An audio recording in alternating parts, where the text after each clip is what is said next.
Hey guys, welcome to my Instagram Live that I do every single Tuesday at 12 noon.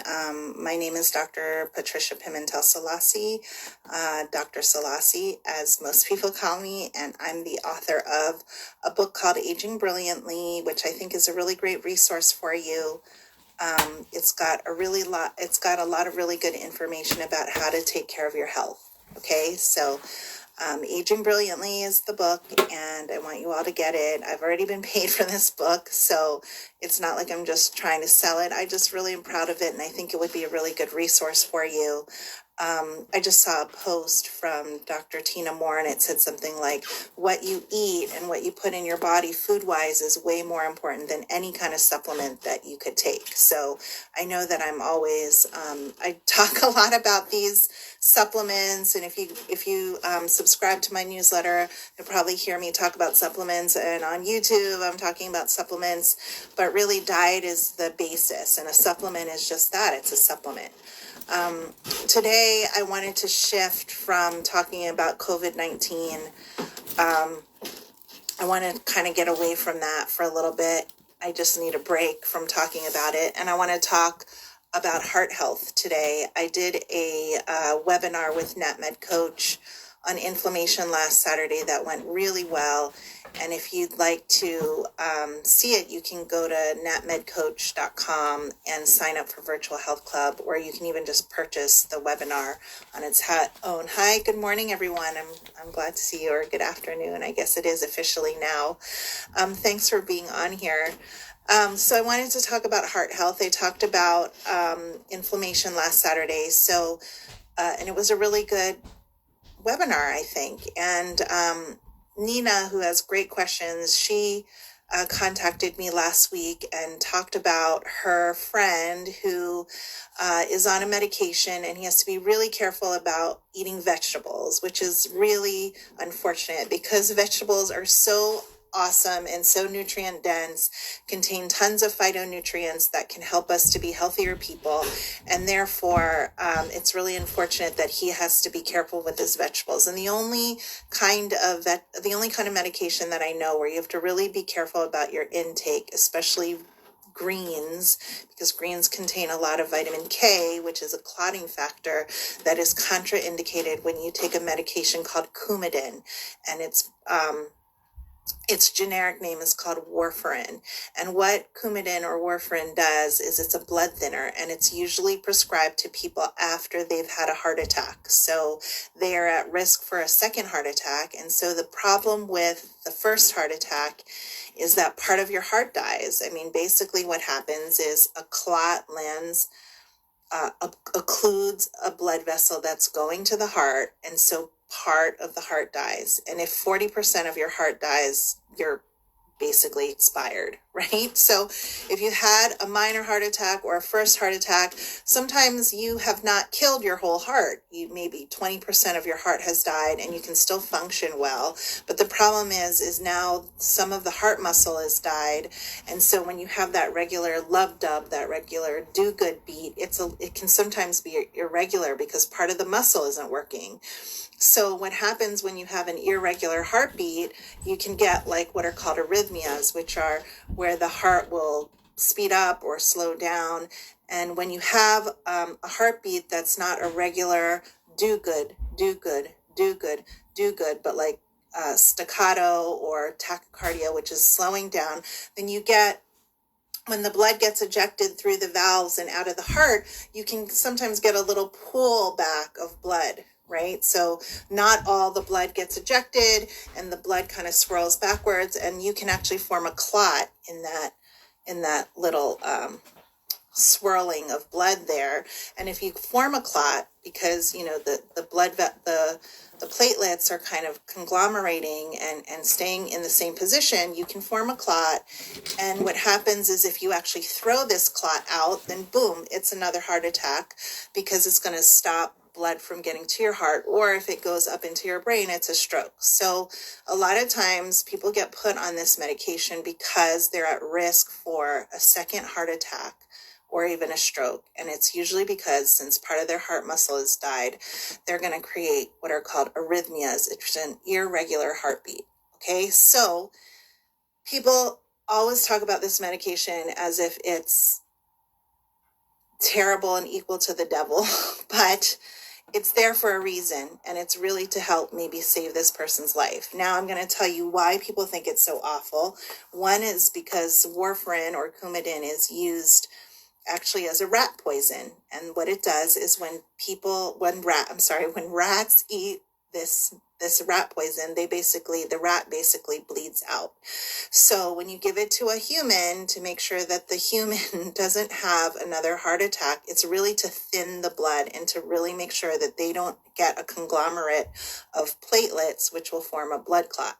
So they put the patient on warfarin to make sure that the bloodstream is really, really thin.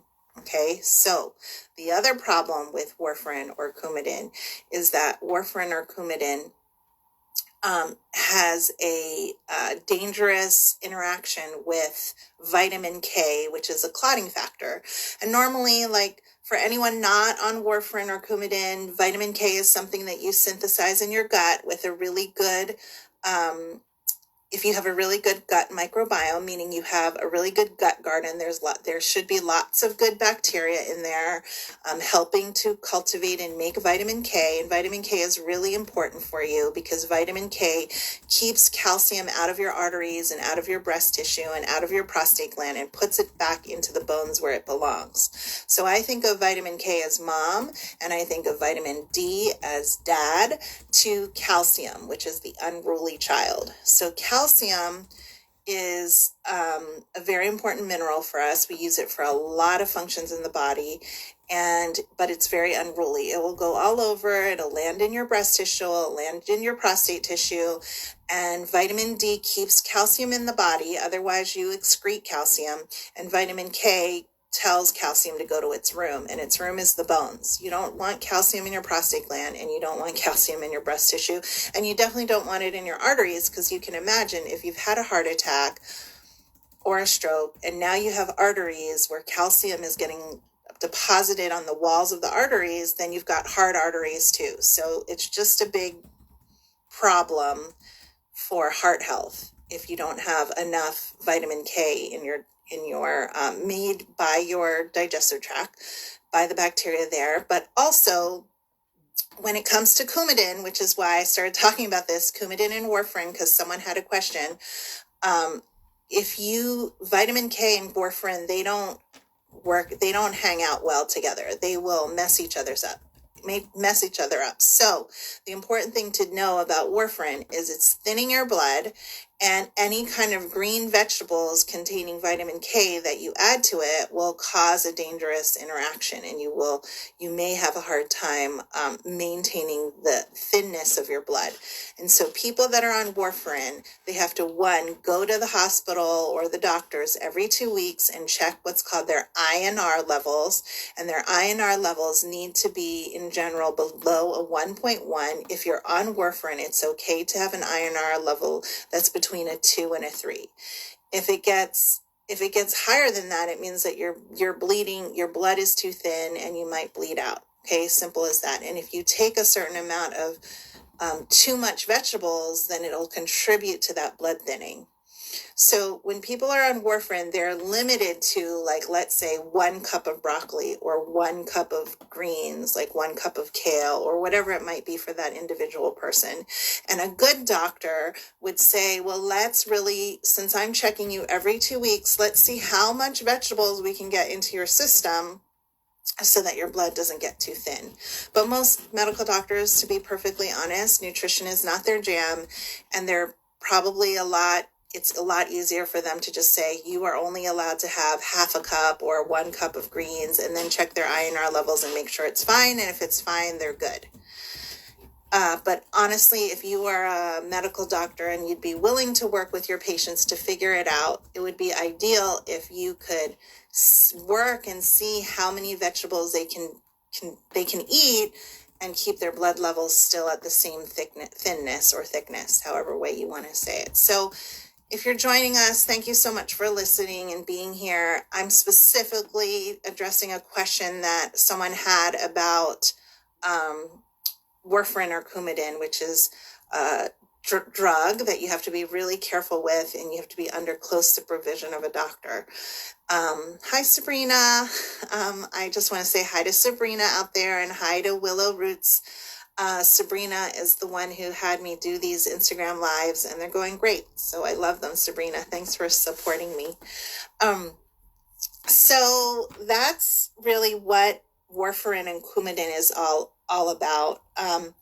Nina is asking me if it's half a cup a day or a week. So it's really up to the doctor's discretion. But really, the doctor should work with that patient so that the patient can really do half a cup a day, is really what I think. Half a cup a week, I mean, it's not healthy. And as I said in the beginning, your food is your foundation. And so if you're not eating any vegetables in your diet, it doesn't matter what supplements you take. Okay. So the doctor has to really work with that patient, and the patient has to also be an advocate for himself and has to say, I want to eat more vegetables than this. So what is it that I can do so that I'm safe? And then you have to just trust that medical doctor cares, and that medical doctor is going to give you good information, because you don't want to go against the medical doctor when it comes to Coumadin or warfarin, because the doctor is looking at your blood levels and you could bleed out and die. Okay. So, let's see. This is just basically a very, very specific, answer to a very, very specific question. But I thought that what we could talk about is heart health today, unless you guys have any other questions. And I'm going to just check the feed right now. Oh, hi, everyone. Thanks so much for being on here. So, hi, Mindy. Okay, so I see a question from Sabrina. I need to know what to do about intertrigo. So intertrigo it's another kind of, we were talking about inflammation. And so intertrigo, I don't think I can say, intertrigo is a kind of dermatitis. Anytime you see itis on the end of a word, so intertrigo is intertriginous dermatitis, is inflammation of the skin. And it really gets worse with heat. It gets worse with sweat. It gets worse with sometimes with water, sometimes with tight clothes, with a lack of circulation. But it's most associated with, and the reason why it's worse with sweat and heat and circulation and tight clothes is because it's very closely associated, most likely, and this is theory only, with candida. And candida, we were talking about your garden and your gut. You have a tube from your mouth to your anus, and in this tube is bacteria, protozoans, karyocytes, parasites, and yeast. And hopefully, out of those critters, you've got a ton of really good bacteria, because what happens if you don't have enough good bacteria, then any of those other things, parasites, bad bacteria, or yeast, can proliferate. And so yeast will proliferate if you don't have enough good bacteria. So yeast gets grown if you have too much sugar in your diet, and you have too much products in your diet made from flour, and you don't have enough fiber from vegetables, and you don't have enough fluid, and you don't have enough, and if you eat too much, like I said, flour, but also yeast in that product. So lots of pastries with sugar, that's like the worst thing for candida. So the trick is to really basically help some of that candida to dry out. And how you would do that is you would drink lots of water, and you would eat a whole foods diet. So tons of vegetables, good protein is really important.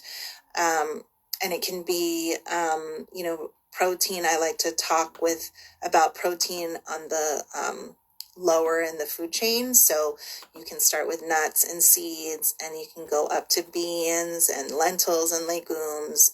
And then you can start to look at things like meats and then, or fish first and then meats, but good protein sources at every single meal and lots of vegetables, no sugar, and really cut out the flour, especially pastries that contain flour, yeast, and sugar. That's really how you do it. And candida is very tenacious. So once you start killing candida, your cravings for sugar will go up. But the thing that's great about candida whenever it manifests as a skin condition is that you will actually see it get better. Sometimes first you'll see it get worse, okay?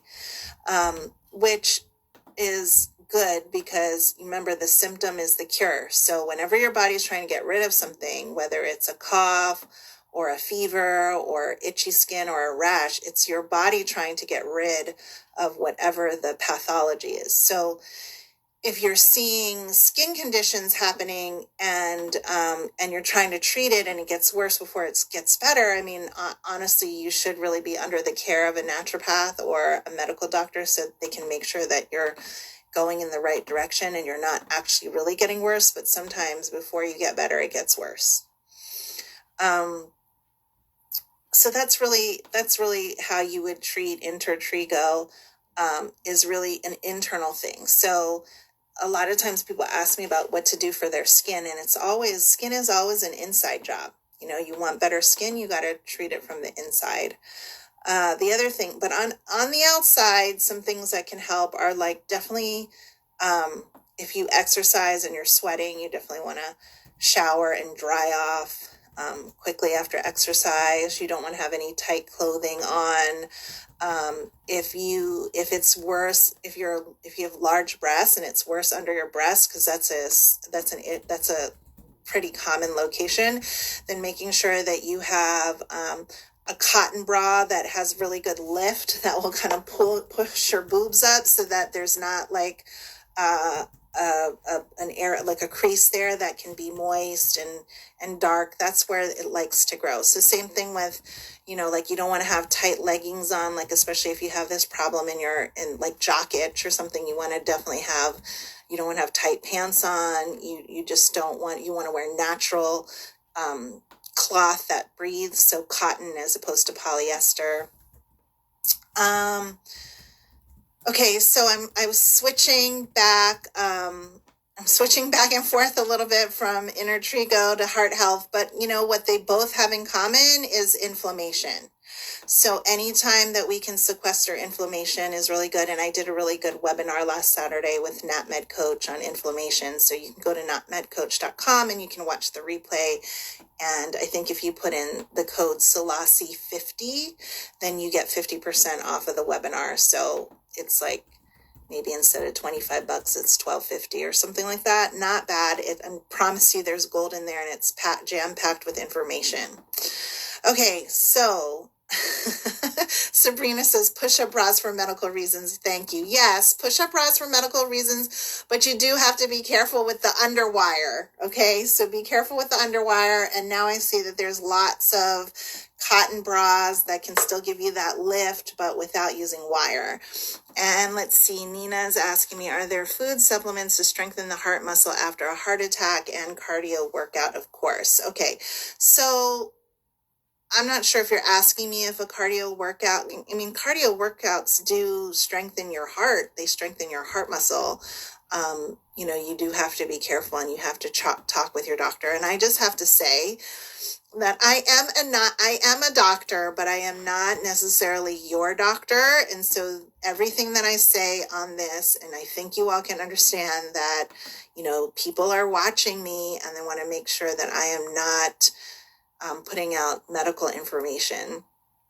I am putting out educational information. And if you want, if you need to know doses and if you need to know what's right for you, then you need to check with your medical doctor or your naturopathic doctor. I am just giving general information for the public. And I have to say that because they are watching. So anyway, Yeah, so what was the question? Okay, heart health, how you can strengthen your heart muscle after a heart attack and a cardio workout, of course. So the first thing is really you can strengthen the heart by unburdening it of inflammation.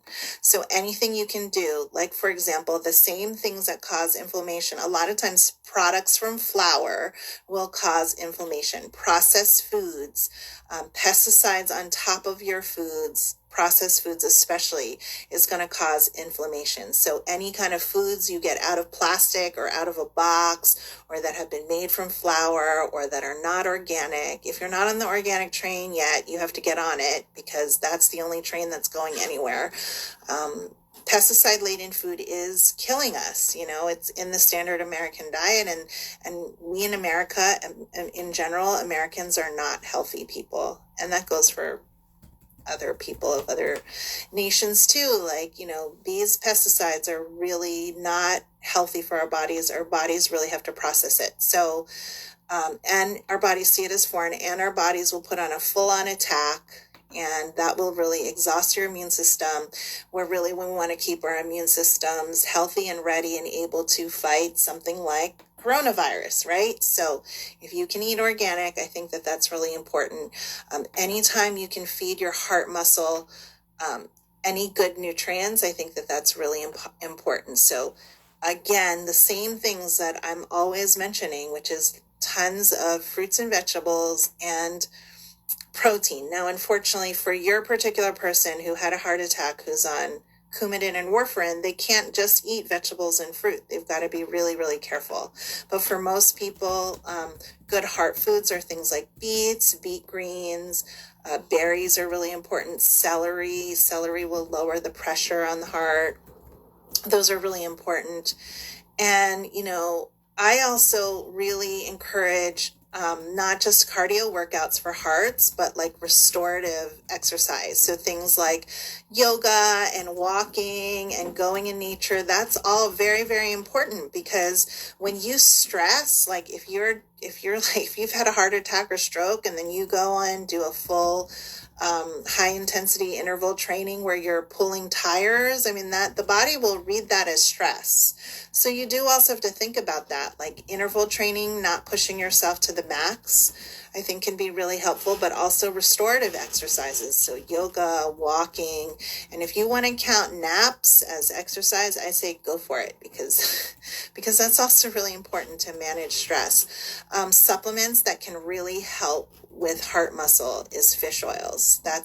But again, for a person who is on warfarin or Coumadin, they cannot take fish oils because at the level of 6 grams, fish oils are going to be blood thinning. And even for someone on Coumadin, anything less than 6 grams is also going to be blood thinning. So, there are other blood thinners out there. There's things like Plavix where you can have vegetables. Lovenox, you can have vegetables. So, you might want to really advocate for your friend to see if it's a possibility that the doctor switches them off this medication to another medication.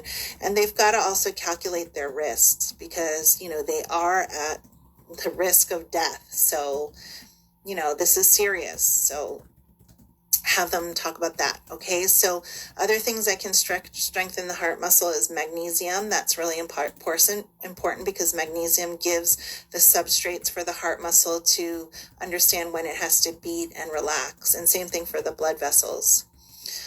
Okay. What do you suggest for scalp psoriasis? Okay. This is really a tough one. Psoriasis is a really tough diagnosis to have.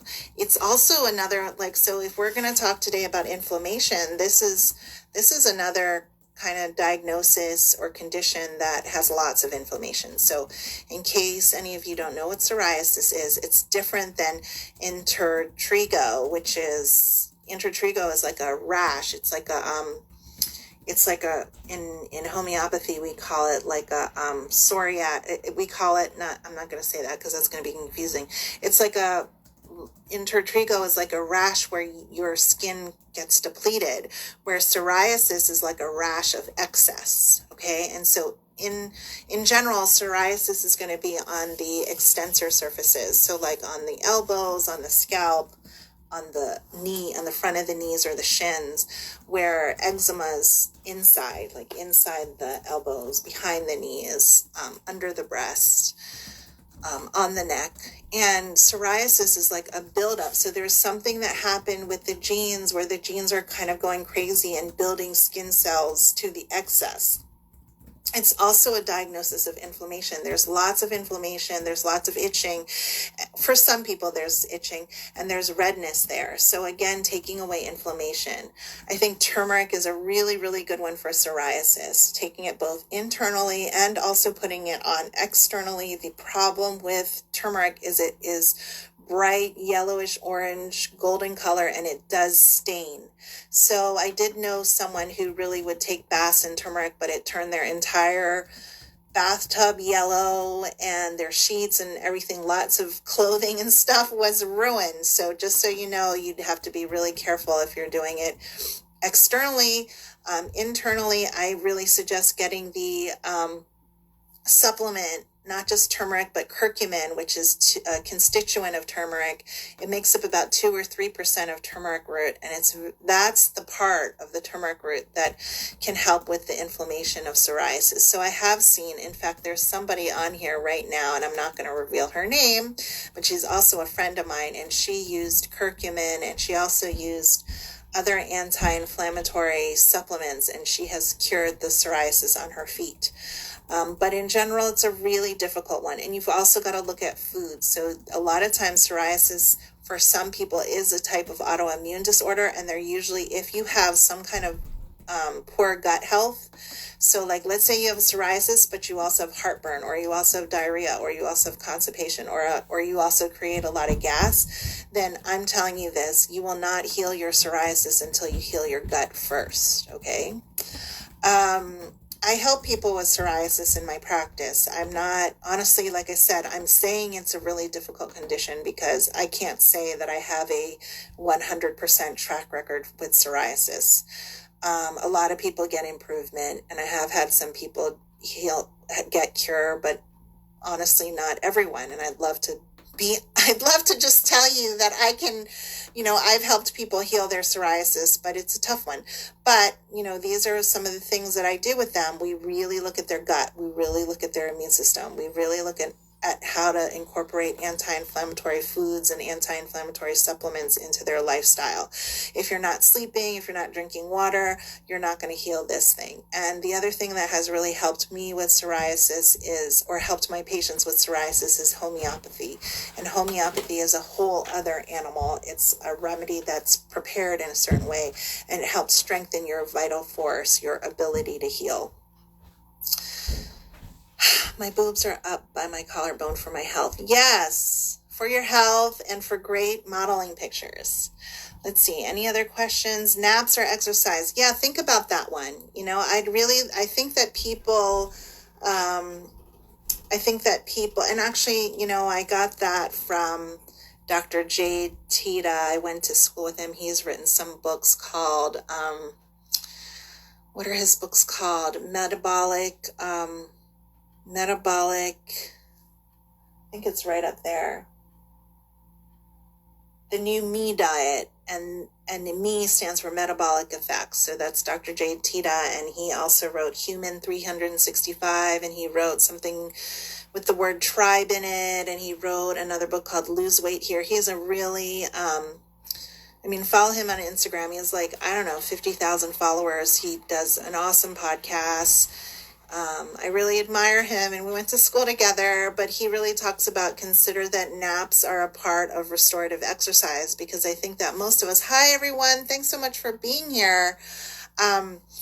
I think that people don't get restorative exercise. They think like, oh gosh, I've got to go and jump on this elliptical for 45 minutes, or I've got to do some high intensity interval resistance training, which is all really important. But we've also got to pay attention to things like napping and sitting in a forest and cuddling on the couch. And those got to be part of your life as well.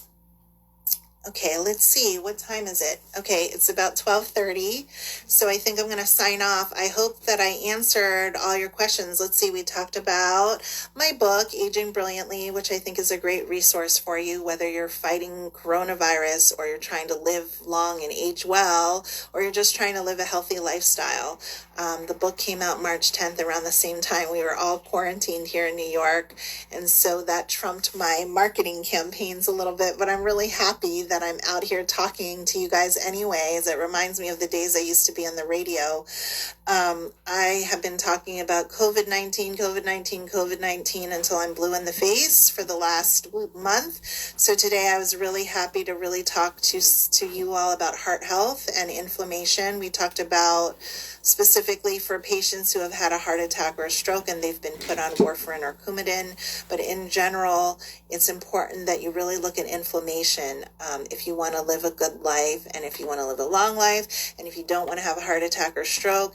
And also important, if we had a question about intertrigo, which is dermatitis, which is another, anytime you see itis in a medical term, it means there's inflammation there. So which is a inflammatory skin condition that's most of the time due to something called candida, which is excess